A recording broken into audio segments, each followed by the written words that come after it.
Hello students, welcome to my guide tutorial. In this video, I will teach you electricity.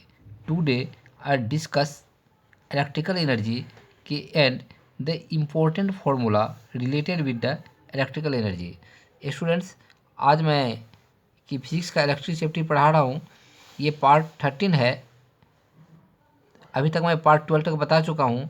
आज मैं electrical energy पर मैं discuss करूँगा कि इलेक्ट्रिकल एनर्जी क्या होते हैं और इससे रिलेटेड फार्मूला जो होते हैं ये काफ़ी इंपॉर्टेंट फार्मूला होते हैं। ये फार्मूला क्या है? देखिए, इलेक्ट्रिकल एनर्जी क्या है। अगर किसी सर्किट से अगर करंट फ्लो होती है तो करंट फ्लो होने के क्रम में करंट को कुछ न कुछ वर्क डन करना पड़ता है। कि मान लिया जाए कोई इलेक्ट्रिकल सर्किट है कि जिसकी की वोल्टेज भी है और जब स्विच को ऑन किया जाता है तो इससे ये चार्ज फ्लो होती है क्यू। कितनी चार्ज फ्लो होती है? क्यू।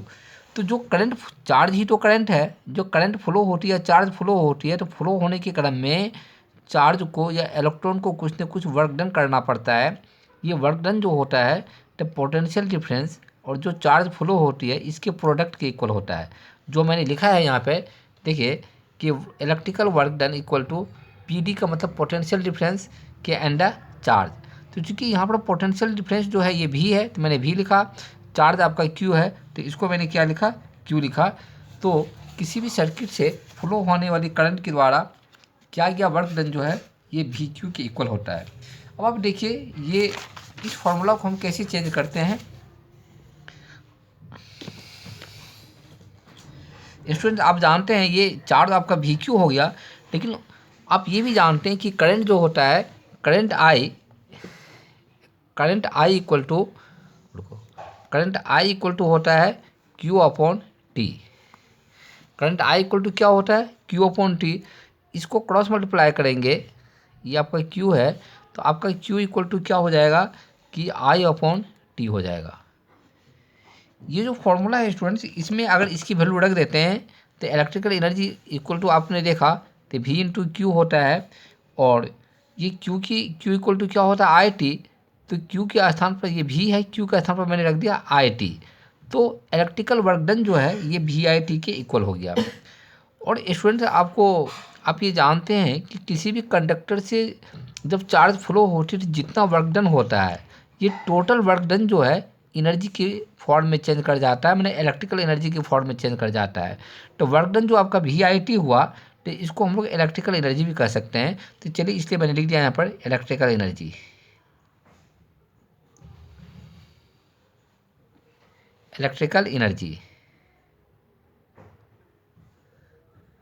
एनर्जी इक्वल टू क्या हो गया? V I T.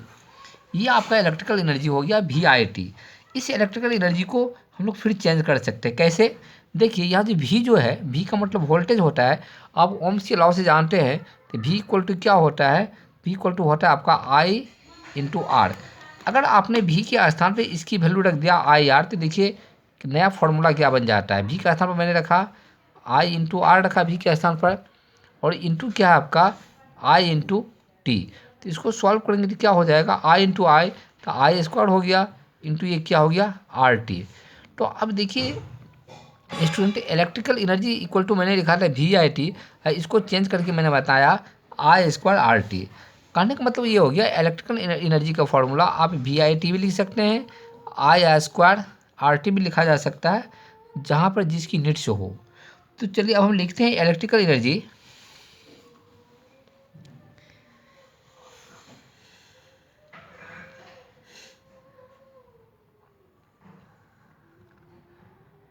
इलेक्ट्रिकल एनर्जी का फर्स्ट फार्मूला तो आपका हो गया कि वी आई टी, ये हो गया, यहाँ आपने देखा वी आई टी। और सेकंड फार्मूला क्या हो गया? तो आई स्क्वायर आर टी। चलिए इलेक्ट्रिकल इक्वल टू मैंने दोनों फार्मूला एक साथ लिख दिया जिससे आपको याद रखने में ये ईजी हो जाएगी। अब देखिए इलेक्ट्रिकल एनर्जी जो है इसका यूनिट क्या होगा? तो इलेक्ट्रिकल एनर्जी का अगर ऐसा यूनिट लिखना है तो इसमें जितने भी टर्म आए हैं वी आई टी, अगर हम सबका यूनिट लिख दें तो ये इलेक्ट्रिकल एनर्जी की एसआई यूनिट हो जाएगी। चलिए लिखते हैं SI unit of electrical. E means electrical, E means energy. तो इलेक्ट्रिकल एनर्जी का एसआई यूनिट क्या होगा? अब देखिए वी का मतलब वोल्टेज होता है, तो इसका यूनिट क्या होता है, इसका यूनिट तो वोल्ट ही होता है, तो इसका यूनिट मैंने लिखा वोल्ट। इनटू ये आई है, आई का मतलब करंट, करंट का यूनिट क्या होता है एम्पियर, चलिए यहाँ पर लिखते हैं एम्पियर, एम्पियर। और टी जो है आपका टाइम है, तो टाइम का यूनिट क्या होता है सेकंड होता है, चलिए इसको हम लिखते हैं सेकंड।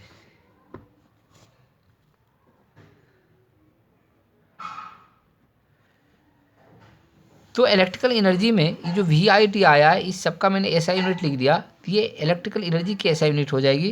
तो इलेक्ट्रिकल एनर्जी का ऐसा यूनिट क्या हो गया आपका वोल्ट एम्पियर सेकेंड हो गया।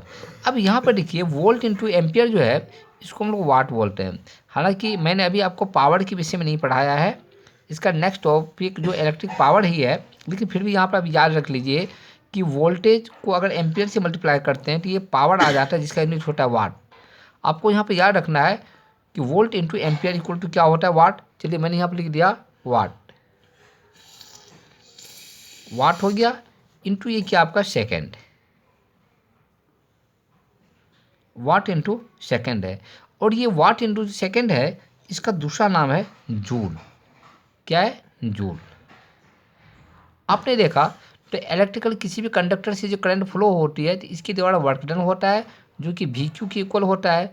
इस वी क्यू को मैंने चेंज किया तो ये वी आई टी हो गया। तो ये वी आई टी जो है ये वर्क डन भी है, या इसको हम इलेक्ट्रिकल एनर्जी भी कह सकते हैं। क्यों कि इलेक्ट्रिकल वर्क डन जो है टोटल का टोटल इलेक्ट्रिकल वर्क डन ये इलेक्ट्रिकल एनर्जी में चेंज कर जाता है, इसलिए इसको आपने लिखा वी आई टी। और वी आई टी में अगर वी की वैल्यू ओम्स के लॉ से मैंने V equal to I into R रख दिया तो इसको सॉल्व करने पर हो जाता है आई स्क्वायर आर टी। तो electrical energy V I T को वी आई टी भी लिखा जा सकता है और आई स्क्वायर आर टी भी लिखा जा सकता है, जो दोनों मैंने एक साथ यहाँ पर लिख दिया है। Electrical energy equal to V I T equal to I square R T. अब इलेक्ट्रिकल एनर्जी का ऐसा यूनिट लिखना है तो इसमें जितने भी टर्म आए हैं वी आई टी सभी का ऐसा यूनिट मैंने अगर यूनिट अब लिख देते हैं तो ये इलेक्ट्रिकल एनर्जी के ऐसा यूनिट हो जाएगी। वी मीन्स वोल्ट, इसका यूनिट तो वोल्ट ही होता है। आई का मतलब एम्पियर, मतलब करंट जिसका यूनिट एम्पियर होता है। टी मीन्स टाइम जिसका यूनिट सेकंड होता है। इसलिए volt into ampere into second जो है ये ऐसा यूनिट हो गया इलेक्ट्रिकल एनर्जी का। लेकिन वोल्ट इंटू एम्पियर जो है इसको वाट कहा जाता है, तो वाट इंटू सेकंड हो गया इलेक्ट्रिकल एनर्जी का। इसी वाट इंटू सेकंड का दूसरा नाम क्या है जूल है। तो देखिए इसके 3 यूनिट हो गए, फर्स्ट ये, सेकंड ये, थर्ड ये। चलिए अब आपको मालूम हो गया इलेक्ट्रिकल एनर्जी का यूनिट क्या होता है। स्टूडेंट्स मैंने आपको अभी बताया इलेक्ट्रिकल एनर्जी का ऐसा यूनिट जो होता है ये जूल होता है, ये जूल होता है। लेकिन जूल जो है कि एनर्जी का बहुत ही स्मॉल अमाउंट को शो करता है, इसलिए अगर कॉमर्शियल स्केल पर एनर्जी का एक लार्जर यूनिट मतलब कि बिगर यूनिट को चूज किया जाता है जिसका उपयोग हम लोग करते हैं कॉमर्शियल स्केल पर। तो कॉमर्स के फील्ड में या इसका कॉमर्शियल यूनिट जो है ये एक लार्जर स्केल है जिसका नाम है किलोवाट आवर। चलिए मैं यहाँ पर लिख देता हूँ किलोवाट आवर। मैंने क्या बताया कि एनर्जी, इलेक्ट्रिकल एनर्जी का ऐसा यूनिट तो जूल है, लेकिन जूल से बहुत कम यूनिट का मतलब बहुत कम अमाउंट का एक्सप्रेस किया जाता है, और इसलिए कॉमर्शियल स्केल पर एक बड़ा स्केल चाहिए और ये बड़ा स्केल चूज किया गया है किलोवाट आवर को। तो कॉमर्शियल एनर्जी का कॉमर्शियल यूनिट क्या हो गया किलोवाट आवर। अब मैं बताता हूँ किलोवाट आवर क्या होता है। स्टूडेंट्स अगर किसी भी इलेक्ट्रिकल अप्लायंस जिसकी पावर जो है 1 किलोवाट हो और उसको आप 1 आवर तक चलाते हैं तो उस इलेक्ट्रिकल अप्लायंस के द्वारा जितना एनर्जी यूज होता है वह 1 किलोवाट आवर के बराबर होता है। ठीक है, 1 किलोवाट आवर के बराबर होता है। इस किलोवाट आवर जो है इसको हम लोग जूल में भी चेंज कर सकते हैं क्योंकि न्यूमेरिकल बनाने में इसका यूज होता है। चलिए हम देखते हैं इसको जूल में कैसे चेंज करते हैं। देखिए 1 किलोवाट आवर जो है 1 किलोवाट आवर को आप ऐसा लिख सकते हैं 1 kilowatt into 1 hour. 1 kilowatt hour को ऐसा लिखा जा सकता है। और 1 किलोवाट जो होता है 1000 वाट के बराबर होता है, तो इसको आप लिख सकते हैं 1000 वाट। और 1 आवर को अगर सेकंड में बनाना है तो आप जानते हैं 60 × 60 ये सेकंड होगा। तो चलिए, तो ये क्या हो गया, ये 1000 हो गया। और वाट जो है जूल पर सेकंड का दूसरा नाम वाट है। ये जो वाट है इसको आप लिख सकते हैं जूल पर सेकंड। इंटू 60 × 60 क्या होगा, 3600 ये सेकंड हो जाएगा।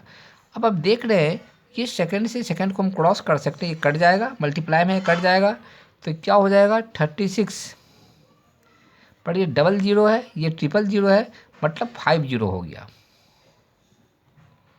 और ये एस क्रॉस हो गया, बच गया जूल। आपने देखा 1 किलोवाट आवर जो है इसको मैंने जूल में चेंज किया तो इतना हो गया। तो इसको आप लिख सकते हैं ये 36 हो गया, ये 50 है, तो इसको लिख सकते हैं 10⁵ जूल। तो 1 किलोवाट आवर जो है इसको आप लिख सकते हैं 36 × 10⁵ जूल। लेकिन इसको साइंटिफिक मेथड में लिखनी चाहिए। तो साइंटिफिक मेथड में लिखने के लिए आप जानते हैं तो यहाँ पॉइंट लगानी होगी, क्योंकि साइंटिफिक मेथड में लिखने का तरीका है पॉइंट के पहले एक डिजिट होनी चाहिए। तो अगर आपने यहाँ पॉइंट लगा दिया 3.6 तो अब ये साइंटिफिक यूनिट हो जाएगा। साइंटिफिक मेथड में मैंने इसे लिखा, अगर पॉइंट यहाँ लगाया तो पावर 1 बढ़ जाएगा, ये क्या हो जाएगा 10⁶ जूल। तो 1 किलोवाट आवर इक्वल टू हो गया 3.6 × 10⁶ जूल। स्टूडेंट्स, न्यूमेरिकल सॉल्व करने में आप इसका यूज आपको करना होगा। चलिए, नाउ आई कि in this video, if you like this video please like and subscribe it, and I meet you again in the next video. Okay.